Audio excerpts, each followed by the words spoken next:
एक छोटे से गांव में बच्चों ने मिलकर प्रेम से गणपति बप्पा का पंडाल सजाया। रंग बिरंगे फूलों से पंडाल को सजाया गया। हाथों से बनाई झालरों को बच्चों ने दीवारों पर लगाया। एक गणपति जी की मूर्ति को बड़े प्यार से पंडाल में स्थापित किया गया। बच्चों का प्यार देखकर गणपति बप्पा भी प्रसन्न थे। गांव के सभी लोग हर शाम आरती के लिए आते। वहां एक गरीब मजदूर बालक भी रोज आने की कोशिश करता। उसके कपड़े फटे हुए थे। उसका शरीर धूल और मिट्टी से सना रहता था। कुछ शरारती लड़के उसे बार बार रोक देते। वे कहते, तू यहाँ क्या करेगा? वे कहते, तेरे जैसे को प्रसाद नहीं मिलता। लड़के उसका मजाक उड़ाते और उसे भगा देते।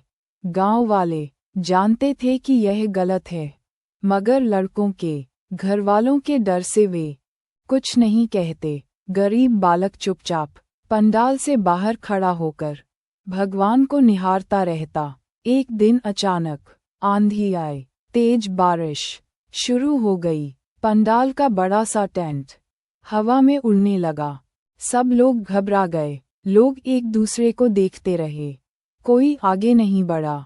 किसी ने कहा, तू ठीक कर। दूसरा बोला, नहीं तू जा। मगर कोई आगे नहीं आया। तभी वही गरीब बालक बोला, अगर तुम सब मिलकर मुझे एक सीढ़ी दे दो तो मैं ऊपर चढ़कर इसे ठीक कर सकता हूँ। गणपति बप्पा ने उसी क्षण उसे साहस दिया। गणपति बप्पा ने उसे शक्ति दी। बालक ऊपर चढ़ गया।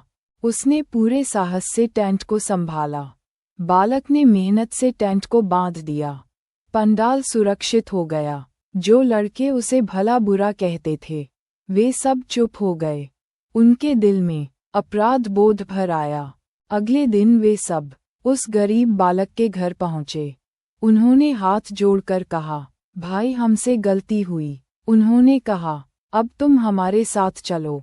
उन्होंने कहा, बप्पा के दर्शन करो। सभी मिलकर पंडाल गए। बालक पहली बार गर्व से आरती में खड़ा हुआ।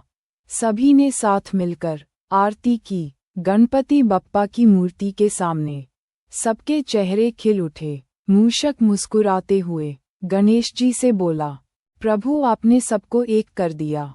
मूषक बोला, सचमुच आपका चमत्कार कोई समझ नहीं सकता। गणपति बप्पा ने सभी की ओर देखा। उन्होंने कहा, जो भक्त बिना स्वार्थ के सच्चे मन से मेरी भक्ति करता है, गणपति बोले, उसे कोई अपमानित नहीं कर सकता। भक्ति का असली रूप कपड़ों या दिखावे में नहीं है। भक्ति का असली रूप दिल की निष्ठा में है। सभी गांव वाले हाथ जोड़कर खड़े हो गए। गणपति बप्पा मुस्कुराए। उन्होंने प्रेम से आशीर्वाद दिया। सभी के दिल में आनंद भर गया। सच्ची भक्ति में भेदभाव नहीं होता। भगवान उन्हीं पर कृपा करते हैं जिनके दिल में सच्चा प्रेम और विश्वास होता है।